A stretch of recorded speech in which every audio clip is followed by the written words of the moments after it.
Bismillahirrahmanirrahim. Assalamualaikum warahmatullahi wabarakatuh. Kami dari kelompok 3 yang akan memaparkan materi mengenai kafalah bil ujroh.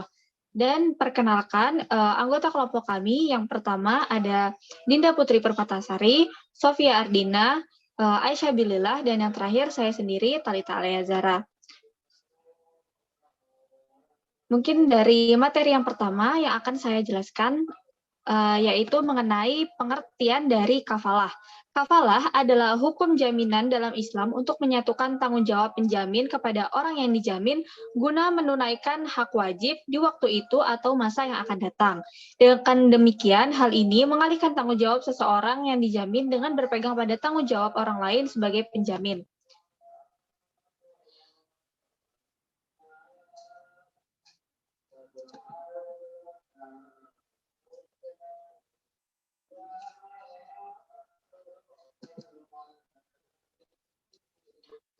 Selanjutnya, mohon maaf tadi ada kendala. Mungkin yang selanjutnya adalah penerapan dalam kehidupan sehari-hari mengenai kafalah bil ujroh. Nah, kafalah bil ujroh ini dalam kehidupan sehari-hari ada penggunaannya dalam letter of credit. Nah, letter of credit ini bisa menggunakan akad kafalah bil ujroh. Nah, penjelasannya yaitu mengenai dalam penerapannya yaitu pada penyediaan fasilitas penjamin transaksi perdagangan luar negeri yang dilakukan oleh nasabah atau yang dikenal dengan istilah letter of credit. Nah, letter of credit ini menggunakan akad kafalah bil ujroh yang mana nasabah atau importir mengajukan penerbitan letter of credit kepada bank untuk menanggung transaksi ekspor dan impornya. Dan pembukaan letter of credit ini yang dilakukan oleh importer sendiri dilakukan nasabah melalui bank yang disebut opening bank atau issuing bank. Sedangkan bank eksportir merupakan bank pembayaran terhadap barang yang diperdagangkan. Dalam hal ini, eksportir berhubungan dengan bank pembayar atau biasa disebut advising bank. Yang selanjutnya, dalam penerapannya, agar letter of credit yang menggunakan akad kafalah bil ujroh ini tetap dalam menggunakan syariat Islam, maka MUI mengeluarkan fatwanya yaitu letter of credit akad kafalah bil ujroh. Nah, MUI menimbang yang pertama bahwa salah satu bentuk jasa lembaga keuangan syariah atau LKS adalah penyediaan fasilitas penjamin transaksi perdagangan luar negeri yang dilakukan oleh nasabah yang dikenal dengan istilah letter of credit. Yang kedua, bahwa untuk memenuhi kebutuhan transaksi letter of credit tersebut, LKS berkewajiban untuk menyediakan skema penjaminan yang berdasarkan prinsip-prinsip syariah. Yang ketiga, bahwa di antara prinsip syariah dalam menjalankan transaksi tersebut adalah penggunaan akad kafalah. Dan yang terakhir yaitu bahwa agar kegiatan letter of credit tersebut dilakukan sesuai dengan prinsip syariah, MUI memandang perlu menetapkan fatwa tentang letter of credit dengan akad kafalah bil ujroh untuk dijadikan pedoman oleh LKS Dewan Syariah Nasional Majelis Ulama Indonesia. Dan selanjutnya, MUI juga telah menetapkan 3 ketentuan, dan yang pertama ialah ketentuan umum. Ketentuan umum sendiri dibagi menjadi 2, yaitu yang pertama, kafalah adalah akad penjaminan yang diberikan oleh penanggung atau kafil kepada pihak ketiga atau makful lahu untuk memenuhi kewajiban pihak kedua atau yang ditanggung atau makful anhu ashil. Yang kedua ialah letter of credit. Akad kafalah bil ujroh adalah penjaminan yang diberikan oleh LKS atas transaksi perdagangan ekspor-impor yang dilakukan oleh nasabah berdasarkan akad kafalah. Dan atas jasa penjaminan tersebut, LKS memperoleh fee atau yang biasa disebut dengan ujroh. Yang selanjutnya ialah adanya ketentuan hukum. Ketentuan hukum hanya ada satu ketentuan hukumnya. Yang pertama yaitu adalah transaksi letter of credit ekspor-impor boleh menggunakan akad kafalah bil ujroh. Yang terakhir ialah ketentuan akad. Ketentuan akad sendiri dibagi menjadi 4, yaitu yang pertama, seluruh rukun dan syarat akad kafalah bil ujroh dalam fatwa ini merujuk pada fatwa nomor 11 MUI nomor 4 tahun 2000 tentang kafalah. Dan yang kedua ialah penerapan akad kafalah dalam transaksi letter of credit, ekspor maupun impor merujuk kepada fatwa nomor 34 MUI nomor 9 tahun 2000 2 tentang letter of credit, impor syariah, dan fatwa nomor 35 MUI nomor 9 tahun 2022 tahun 2002 tentang letter of credit ekspor syariah. Dan yang terakhir dari ketentuan akad ialah fee atas transaksi akad kafalah harus disepakati dan dituangkan di dalam akad. Yang selanjutnya saya akan membahas mengenai apa itu letter of credit akad kafalah bil ujroh.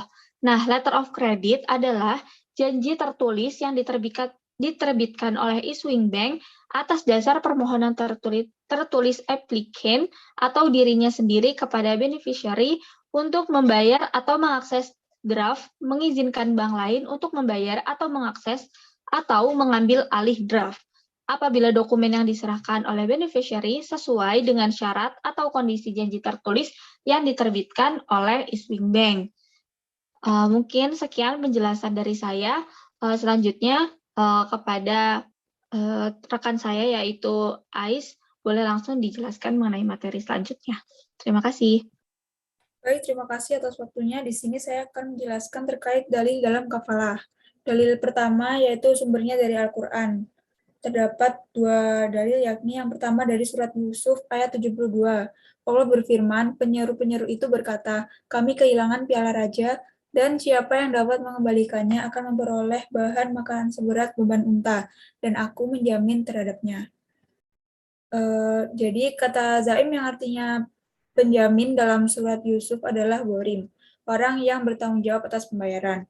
Sedangkan menurut Ibnu Abbas menafsirkan kata zaim berarti sama dengan kata kafil atau pihak yang bertindak sebagai penjamin, sebagaimana dengan kafalah.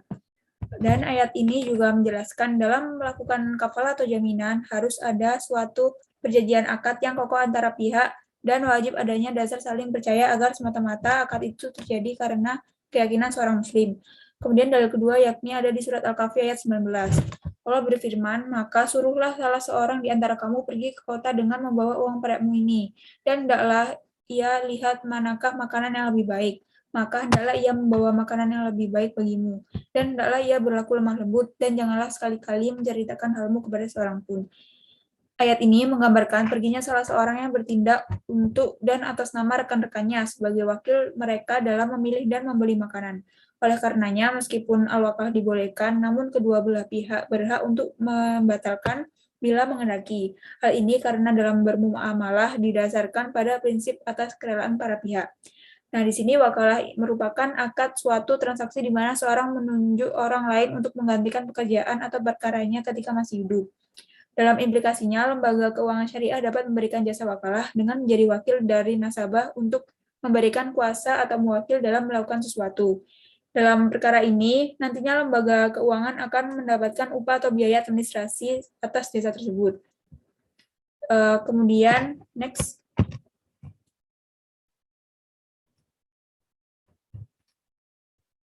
Dalil kedua bersumber dari hadis. Hadis yang pertama yakni hadis Nabi riwayat Bukhari dari Salamah bin Aqwa. Telah dihadapkan kepada Rasulullah SAW jenazah seorang laki-laki untuk disolatkan. Rasulullah SAW bertanya, apakah ia mempunyai utang? Sahabat menjawab, tidak. Maka beliau mensolatkannya. Kemudian dihadapkan lagi jenazah lain. Rasulullah pun bertanya, apakah ia mempunyai utang? Sahabat menjawab, ya. Rasulullah berkata, solatkanlah temanmu itu. Beliau sendiri tidak mau mensolatkannya. Lalu Abu Qatadah berkata, saya menjamin utangnya ya Rasulullah. Maka Rasulullah pun mensolatkan jenazah tersebut. Hadis riwayat Bukhari dan Salamah bin Aqwa. Imam Bukhari meriwayatkan hadis ini dari Salamah bin Al-Aqwa dan disebutkan bahwa utang yang dimiliki sebesar 2 dinar. Dalam riwayat Ibnu Majah dari Abu Qatadah, ia ketika itu berkata, aku yang menanggungnya. Dalam riwayat Al-Hakim dari Jabir di atas terdapat tambahan sudahnya. Nabi bersabda kepada Abu Qatadah, keduanya menjadi kewajibanmu dan di dalam hartamu, sedangkan mayit tersebut terbebas. Abu Qatadah menjawab, benar. Lalu Nabi SAW salatkannya. Saat bertemu Abu Qatadah, Rasulullah SAW bertanya, apa yang telah dilakukan oleh 2 dinar? Akhirnya Abu Qatadah berkata, aku telah membayar keduanya ya Rasulullah. Nabi SAW bersabda, sekarang engkau telah mendinginkan kulitnya. Lanjut hadis kedua.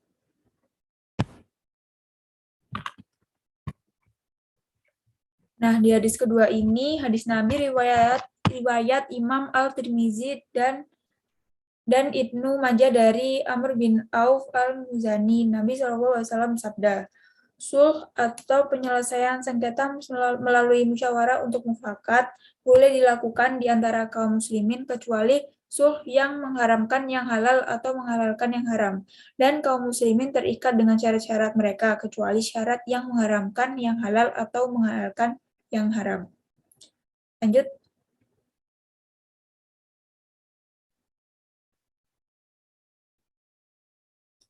Nah, sumber ketiga yakni ada di dalam kaidah fikih.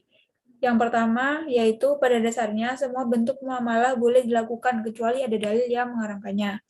Dan kaidah fikih yang kedua yakni bahaya atau beban berat harus dihilangkan. Selanjutnya akan dijelaskan oleh rekan saya.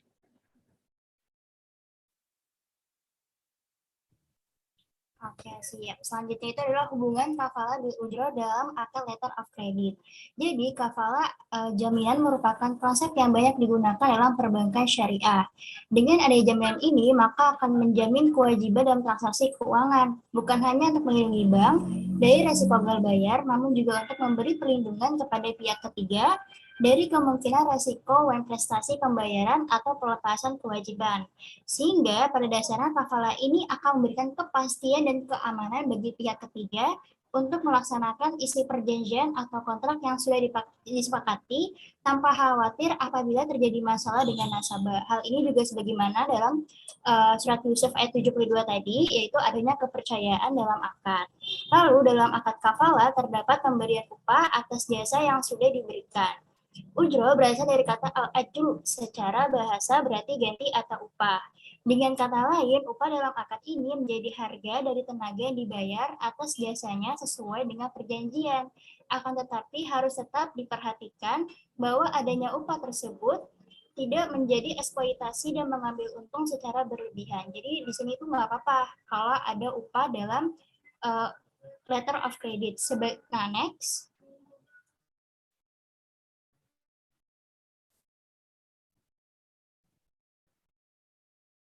Nah, hal ini juga sebagaimana pendapat dari para ulama, antara lain Mustafa Abdullah Al-Hamsyari, dan ya pokoknya itulah. Nah, jadi mereka mengatakan letter of credit yang berisi ketetapan bahwa bank berjanji kepada eksportir untuk membayar hak-haknya eksportir atas importir adalah boleh. Upah yang diterima oleh bank sebagai imbalan atas penerbitan letter of credit adalah boleh. Hukum boleh ini berarti didasarkan pada karakteristik muamalah yang berkisar pada akad wakalah, hawalah, dan doman.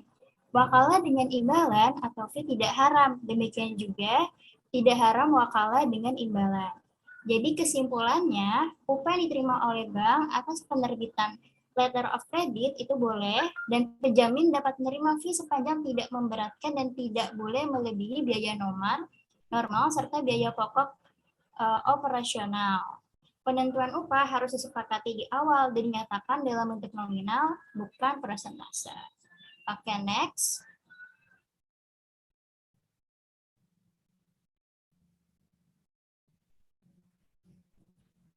Selanjutnya akan dibacakan oleh teman saya, Dinda. Oke, terima kasih atas kesempatannya. Aku izin masuk ya. Nah, untuk selanjutnya itu terdapat skema letter of credit. Nah, di sini saya akan menjelaskan tentang skema mekanisme letter of credit sendiri. Jadi yang pertama yang dilakukan dalam letter of credit itu eksportir atau importir harus melaksanakan kesepakatan kegiatan transaksi dengan bukti pembuatan kontrak jual beli. Jadi mereka berdua itu harus melakukan ijab kabul. Maksudnya menyepakati surat tersebut. Selanjutnya, setelah melaksanakan kesepakatan, importir dapat mengajukan LC ke bank, kemudian bank tersebut akan menerbitkan LC yang akan diajukan oleh si importir. Next.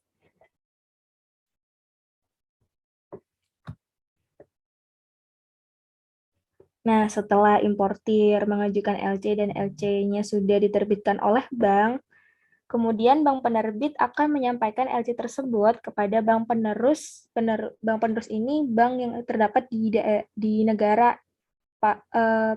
pihak eksportir ya, dibarengi dengan dokumen-dokumen persyaratannya.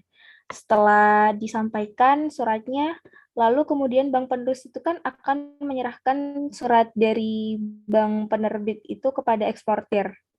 Bisa di next.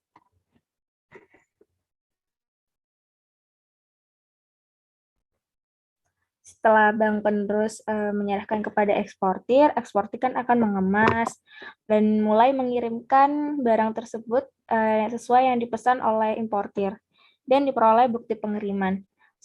Bukti pengiriman tersebut lalu diserahkan kepada bank penerus agar eksportir bisa menerima pembayarannya. Bisa di next.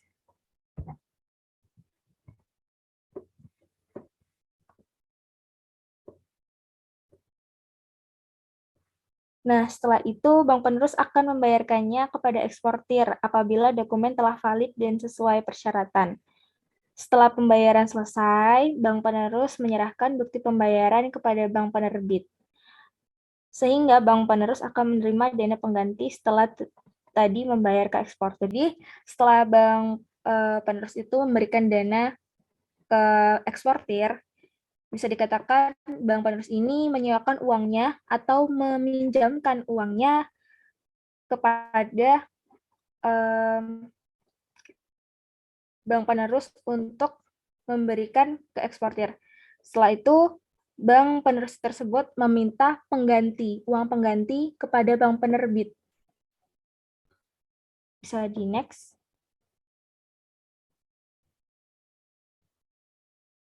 Nah, lalu bank penerbit itu akan memberitahu importir bahwa bank penerbit tersebut sudah membayar kepada bank penerus. Setelah itu, importir akan mengganti uang dari bank penerbit itu sesuai dengan kesepakatan di surat kredit. Jadi mekanismenya secara singkat itu seperti ini. Importir dan eksportir itu saling sepakat dalam transaksi ini, dalam kafalah ini. Kemudian importir mengajukan surat-surat, kemudian bank penerbit menerbitkan suratnya dan memberikan kepada bank penerus mengurus, mengecek, jika valid akan diberikan kepada eksportir. Eksportir menerima pesanan dan akan mulai mengirimkan pesanan tersebut kepada importir. Importir telah menerima barang dan barang bukti, kemudian barang bukti pesanannya itu tadi dikonfirmasi kepada bank penerus. Setelah bank penerus sudah mengonfirmasi bahwa pesanan diterima oleh importir, bank penerus akan memberikan uangnya yang akan disewa. Uang tersebut itu sebagai pinjaman bagi importir kepada eksportir ya. Dengan kata lain, bank penerus ini memberikan uangnya kepada eksportir atas nama importir.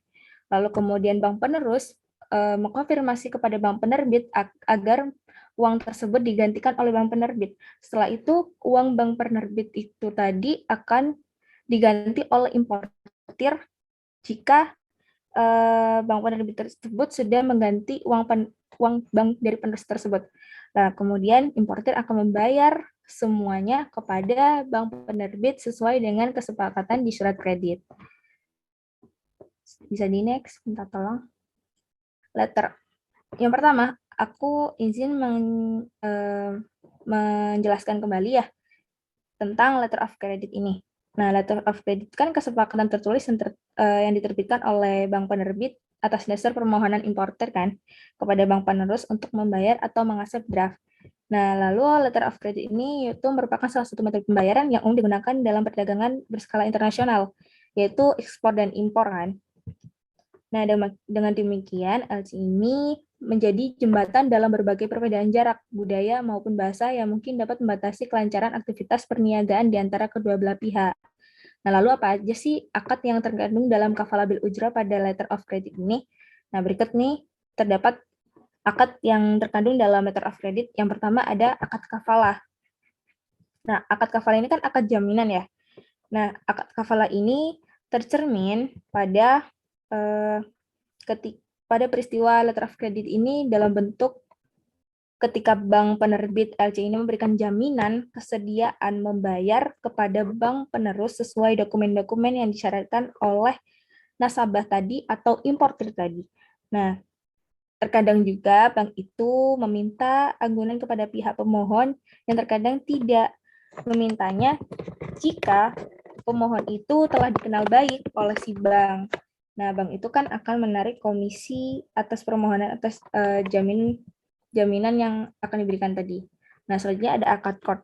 Akad court itu kan suatu akad antara dua pihak, di mana pihak pertama itu kan memberikan uang atau barang kepada pihak kedua ya, untuk dimanfaatkan, dan ketentuan bahwa uang atau barang tersebut akan dikembalikan persis seperti yang dia terima dari pihak pertama.